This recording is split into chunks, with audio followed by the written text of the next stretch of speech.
following the month-long community quarantine being imposed in the National Capital Region.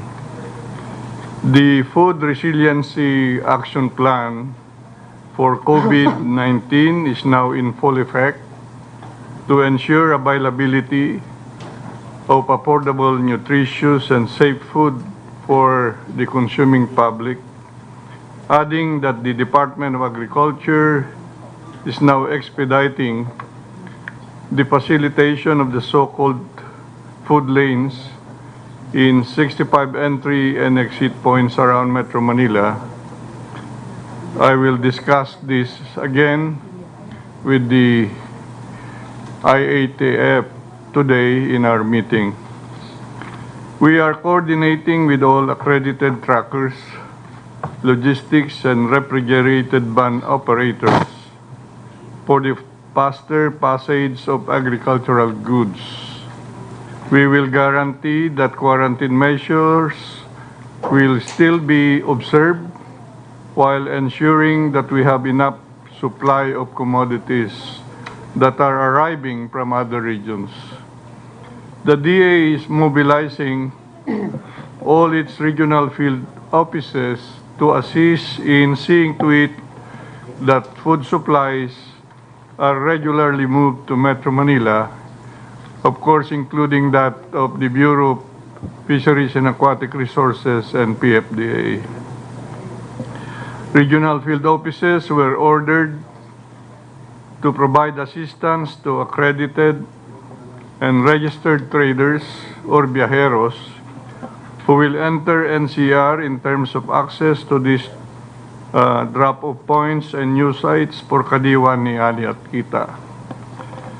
The DA is also working with local government units on new drop-off points where consumers can access food deliveries.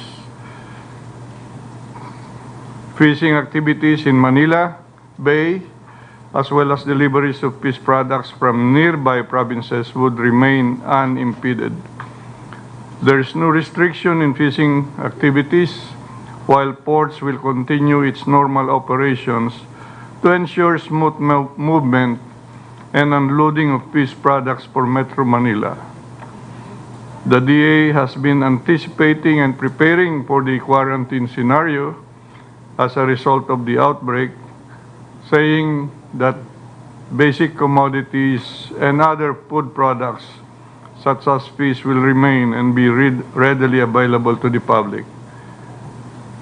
I have already directed the Bureau of Fisheries and Aquatic Resources, BIFAR, to assist small fisher folk, shippers, distributors, and fish traders to ensure faster movement and unloading of fish products at 6 major ports in Metro Manila.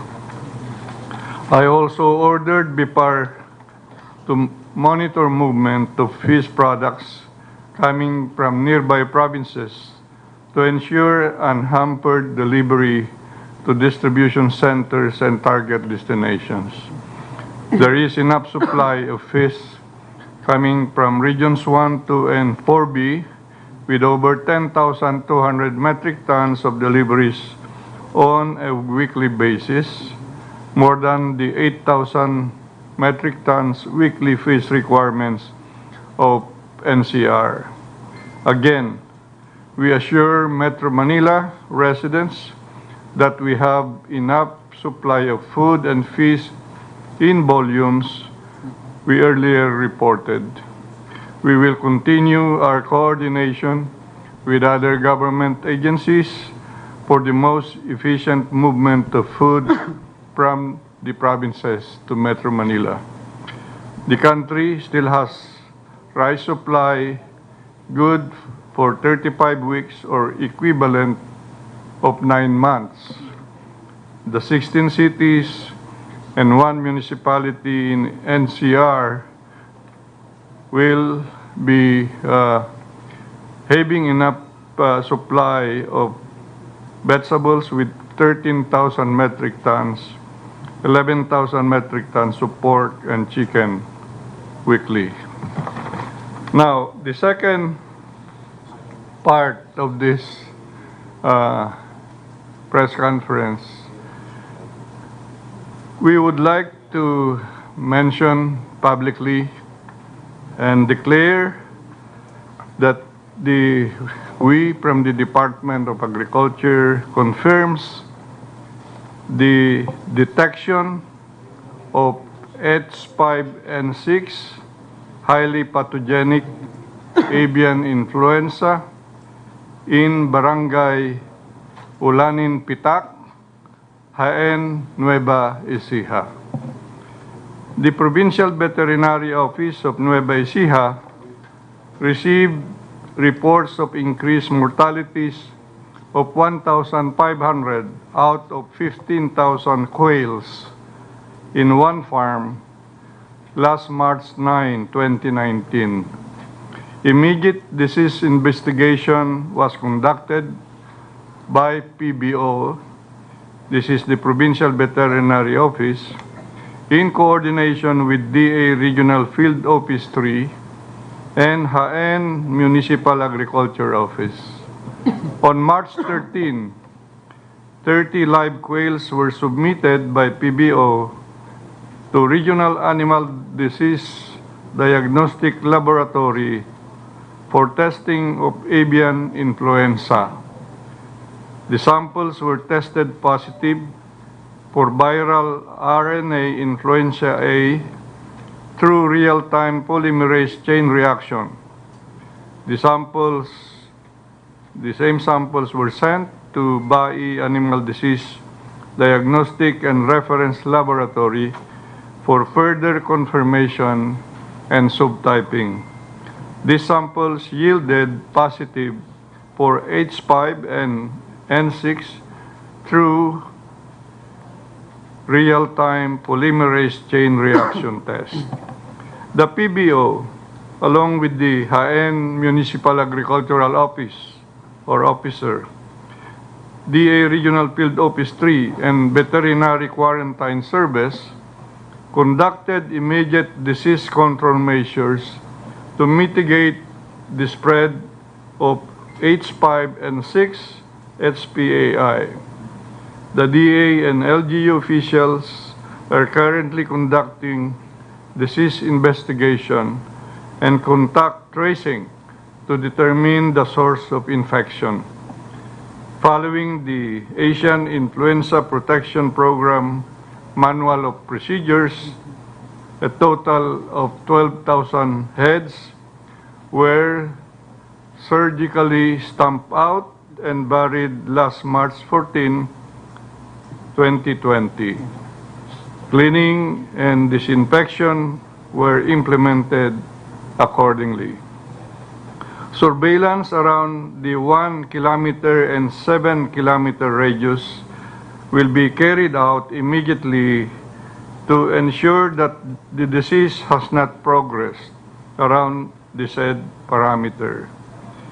Animal quarantine checkpoints have also been established to restrict the movement on all live domestic birds to and from the 1 kilometer radius quarantine area.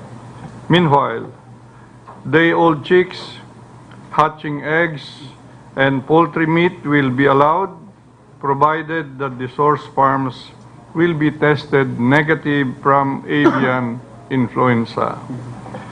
The Municipal Mayor of Jaén, Nueva Ecija, and Provincial Governor of Nueva Ecija were notified on the present situation on March 14, 2020, and advised to implement the necessary disease control measures.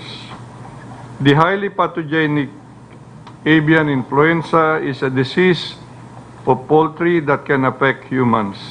However, the H5N6 HPAI, which affected the Philippines in Pampanga, like San Luis and Nueva Ecija, Jaén, San Isidro, and Cabiao, has not affected humans in the country. Globally, there have been only few cases of human infections and all of these were reported in China. The DA encourages the poultry stakeholders to report any unusual poultry mortalities to its municipal or city or provincial veterinary offices. Let me emphasize about the protocol we will follow in the managing, controlling, and containing this disease. Okay, we have 1-7 protocol for this particular disease. Now, the one inside this, the white one, is the farm, the quail farm. That's the only, and around the quail farm with a radius of 1 kilometer will be considered as the control zone. While beyond the 1 kilometer, the 7 kilometers around that will be considered the surveillance zone. Now, we have to emphasize that this is the way we would like to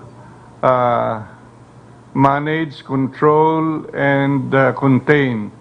Meaning, within dito sa surveillance zone ay pwede pang itinda. Wag lang may sakit pa yung mga population ng quails dito. Again, yung quarantine area, kung nagka-call out ka naman, di ba, normal yung calling out process doon sa poultry, kung mayroon poultry man, ay pwedeng i-call yun at kainin pa within the 1 kilometer radius. Now, so ganun po, let me emphasize again, the one inside that white one is the quail farm na that farm will only be the one to be surgically stamped out. Yun ang term natin dito sa poultry or quail. Surgically stamped out. Yun equivalent to the population. Hindi na yung population ng quail within the 1 kilometer radius. It's that farm. Again, let me highlight. It is only that farm where infection is occurring that it will be surgically stamped out. Yun, SSO. So, ganun po. Again, maraming salamat at we are now ready for any question.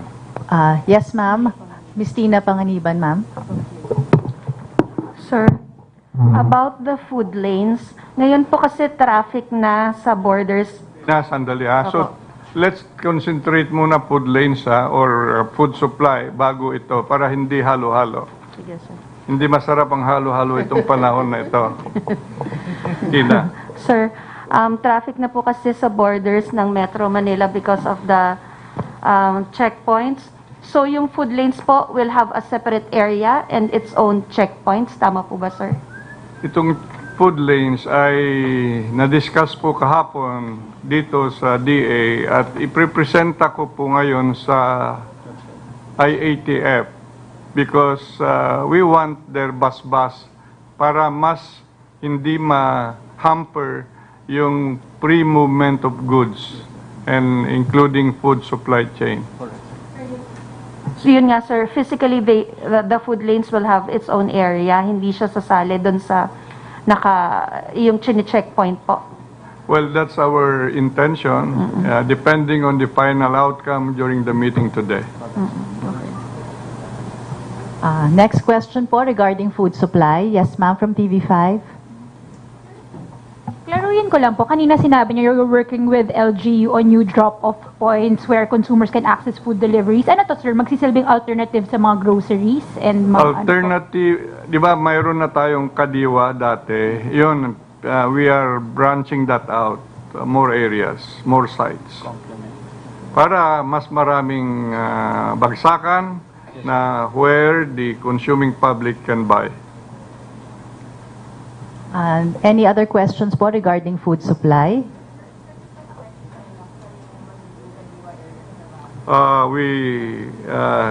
Christine may give out these areas, locations. We are identifying the different areas for Kadiwa in cooperation po with LGUs po ito. Ngayon po meron tayo sa Cainta, and we have other Kadiwas before in Manila, in other areas. Pero mamaya po makikipag-ugnayan po kami with the ILG representative para sa listahan po ng exact locations for every Kadiwa, ma'am. In addition, we are also opening up as Kadiwa sites, itong DA compound, yung BPI covered court, even we can use our basketball court here, just so, and even other spaces here in ATI. And so the whole idea ay mas maraming areas during this time na kung saan pwedeng bumili ang consuming public. From DZBB, sir? Secretary, umikot kami dun sa mga control point at mga checkpoint. Kadalasan nagkakaroon ng napakabigat na daloy ng trapiko dun sa area na yon. May coordination na ho ba kayo sa PNP and the AFP or with the IATF para na sa ganoon yung access dun sa mga goods, the delivery of goods, mas mabilis or hindi na dadaan dun sa regular na screening na ginagawa ng mga PNP at AFP? As I've said, the same answer I'll give as the question of Tina, na kasi with all these ideas of pre-movement at nandun pa rin naantala, that's why we have this suggestion of a food lane. So isasangguni ko pa dun sa integrated task force mamayang umaga. Meron pa hong tanong regarding our food supply. Okay, maybe we can move on to the other issue. Are there any concerns? Ma'am, from GMA7 again. Sir, about the highly pathogenic avian influenza. Sir, you mentioned na may pinapatupad na pong protocol, pero dun sa experience po natin kasi sa ASF, hindi po kasi ginalang ng maraming traders yung 1710 natin. So ano po yung assurance na walang makakalabas na sick quails or infected quails? Ang assurance ay dun sa infected quail farm ay wala nang makakalabas. Mayroon nang nakabantay. At cooperative yung owner. yeah, cooperative po yung owner. And natapos na yung surgical stamping out. So 12,000 na yung na-depopulate And the surveillance. last Saturday. And surveillance continues around that. Sir, nabanggit niyo rin po na this disease affects humans. Ano po yung way of transmitting it to humans and ano po yung epekto sa tao? Now I will defer that to the veterinarians, Ronnie. And we have mayroon tayong si Dr. Arlene Bichaco. Siya po yung dati kasama doon sa nag-manage nung 2017 outbreak. Yeah, good morning po. So while it is true po na that may possibility na makapag-transmit ang H5N6, pero kung titignan natin ang history from countries affected, since 2014, China lang po ang nagkaroon ng human case, and that's limited to only 4. Okay? So, based din sa ating 2017 experience, wala po tayong nahawang tao, not even yung mga farms which were identified to be infected. So, talagang there's a possibility napaka-slim po ng chance na na makapag-transmit sa tao. Opo, ma'am. Pero just to educate Yeah, the layman okay. like me, paano Yeah. po siya nakukuha ng Okay. tao and ano pong Okay. magiging epekto? Ang mahalaga po ko ano po ba ang infectious dito, di ba? So ang infectious po dito ay ang mga secretions ng infected bird, pati po ang excretion, katulad ng kanyang ipot, ng dumi. Opo. So any contact with that, direct contact with those, ay pwedeng makapag-transmit. And then, pwede din pero sa tao, imposible naman na yung contaminated water, di ba? So sa kapwa birds lang yon, yung mga pero yeah. Let me emphasize, ito po ay isang quail farm ngayon, ano po na natamaan. Opo. Pwede malanghap yung yung dumi. Opo. Pag na-infect po ang tao, anong nangyayari? Pwede po yung like flu-like symptoms. So, yung may lagnat ka, nananakit ang mga joints mo, and pwede ding may respiratory, parang infection, yeah. Yeah, pwedeng ganun din po. Pwede pong fatal. So far po, wala pa pong namatay because of H5N6. Doon sa 4 cases natin, wala pong mortality doon. Apa. 4 cases in China, wala pa pong namatay. Sir, James Galvez po. Question is, bakit yung quail farm lang ang ikakal natin and bakit hindi from previous actions na ginawa natin na buong 1 kilometer zone ang Quail lang ang nandun. I-depopulate mo, walang poultry. okay. What about, sir, yung yung other bird population since mukhang seasonal Lahat yung yung avian within influenza? kilometer except that farm have been tested at wala pang positive. Are we monitoring, sir? We are, as I've other said, surveillance continues even beyond 1 kilometer. Ma'am, Maureen from Philstar. Sir, just regarding the depopulation protocol, why did you decide to revise it na hindi na 1710? And have we traced kung yung cost, di ba? We did not revise, that's the existing protocol for avian influenza. Pero sir, you said kanina na 1 and 7 kilometers lang Yes, yung... that's the existing protocol. Not the 1710, sir. That's for swine. ASF yun. To 2017, sir, 1710 yung 17 lang. 17. And sir, have we traced kung paano nakarating sa through the migratory birds ba ulit like last time? We are studying that. We can mention that next time around. They are tracing back. Carl from Inquirer po. Sir, ano pang mga differences sa pag-handle ng avian flu case today, lalo na may COVID, kasi may mga community quarantine, di ba?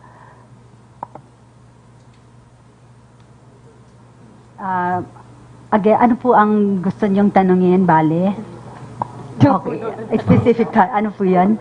Ma'am, yung changes lang po sa magiging yung pag-depopulate, tas yung pagde-disinfect, kasi syempre may mga taong pupunta doon, di ba? And in light of the ongoing further spread nga po ng COVID-19, paano po yung protocols ng DA doon? Yeah, yung sa depopulation, stamping out, okay? Wala na, surgical stamping out. Wala namang mababago, although, yun na nga, yung sa protocol natin, when before, di ba, siguro you remember kasi na, all poultry population within the 1 kilometer quarantine zone were stamped out, right? Pero ngayon, learning from our experience in 2017, na maraming, ang gagawin ngayon, bale, test and cal tayo. Lahat ng poultry farms or lahat ng poultry species na nandun sa loob ng 1 kilometer na quarantine area will be tested. And then, pag may nagpa-positive, then we cal. Okay? So, test, cal for the 1 kilometer. So, lahat yon. Hindi na automatic na without testing, papatayin mo na lahat. So, we test. We test everything and then we cal. Yan ang Do we magiging. have enough test kits? Kasi di ba sa ASF medyo nagkukulang na tayo. How about for this new disease? Yeah, meron namang fund to buy additional na test kits. Yes. Meron pa po bang tanong? Yes. Yes, sir, from DZBB. Doktora, dito po. Binabanggit nyo na pwede siya na makaahawa sa tao pero hindi ganun ka-fatal. Yun ho bang mga tao dun sa farm ay kinwarantin o tinest na rin ho ba para malaman kung sakaling naapektuhan ho sila? That part po yun ang protocol natin, just like what happened noong 2017. So lahat ng na-expose dun sa birds were tested, tinest sila ng DOH, ikitest sila ng DOH at they will be put under quarantine hanggang hindi lumalabas ang test result. Noong 2017 po wala pong nag-positive. And let me qualify lang po yung percentage na maka-infect siya sa tao is very, very slim. Okay. At saka yung fatality naman, yung mortality because of this, wala pang nangyayari. 14 days din ho ba yung quarantine gaya sa COVID dito sa... Opo. The same lang? Although, kasi sa tao po ang incubation nito, longest na ang 7 to 10 days. But we could extend to 14 days to be sure. Doc, is yung bagong protocol natin na test and call, is this has something to do with the food supply since meron tayong ASF and may mga lockdown? Is this something that... Not really. Kasi po, even before yung COVID natin, even before ASF, right after nung outbreak natin, nung na-resolve na natin yan, inupuan na po namin para ma-revise yung ating AIPP Manual of Procedures. So, kaya nung ito po, may nakahanda na kaming protocol talaga. So even before yung incidents ng ASF and COVID, meron na po tayong set na protocol.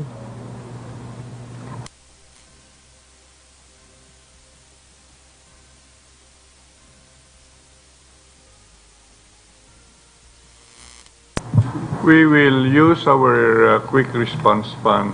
So once that is used, then we will request. Sir. Sir. Mike from DZXL. Kay Sir Dar. Sir, ano po yung compensation natin para dun sa mga poultry owners? Meron ho bang mga computed o how much are we going to give them? Parang Pinag-usapan po namin ito kanina with Secretary Dar at kinuwento po namin sa kanya yung nangyari po sa atin 2017. Sa quail po, 10 pesos per bird. Pagka yung sa malalaki tulad ng ducks and broiler chickens, mga layers, mga ganon, yung dating ginamit na 80 pesos per head, yun pa din po ang ipapatupad po natin. how much budget po ang nilaan natin for that particular purpose? Tulad po na nabanggit po ni Secretary Dar, nakaabang po yung ating quick response fund. At tandaan po natin, ito po ay maliliit po ito. Hindi po ito katulad ng baboy na isang baboy ay 5,000. Ano. Ito po ay nasa 10 pesos and 80 pesos lamang. Okay. Ma'am, pwede pong last, pero pwede pong bumalik sa food security. Sir, nabanggit niyo po kasi last time yung possible color coding for food. Napag-usapan niyo na po ba and may final system na po ba? Ito po yung isasanggunin natin as part of the discussions I will present dun sa IATF. Correct. Sir, ano po yung principle like, you mentioned last week code green lang. Wag Ano po muna, yung- wag muna. okay. Kung ano ma-approvean yun na lang later. Okay po. Sir, meron ba ho kayong closing? So, Maraming salamat po. We will always do the best for managing, controlling, and containing this. So, wag tayo mag-panic. Kaya natin ito with all the solid experiences in the past in regard to avian influenza. Ay nandyan ang mga manual of procedures. We will continue to enhance our surveillance. We will see to it that we will work in a strong partnership with the LGUs. We are calling upon those engaged in quail, in poultry, and in ducks to report immediately if there are deaths among their flocks. Thank you. maraming salamat po sa ating mga kaibigan sa media. Good morning po.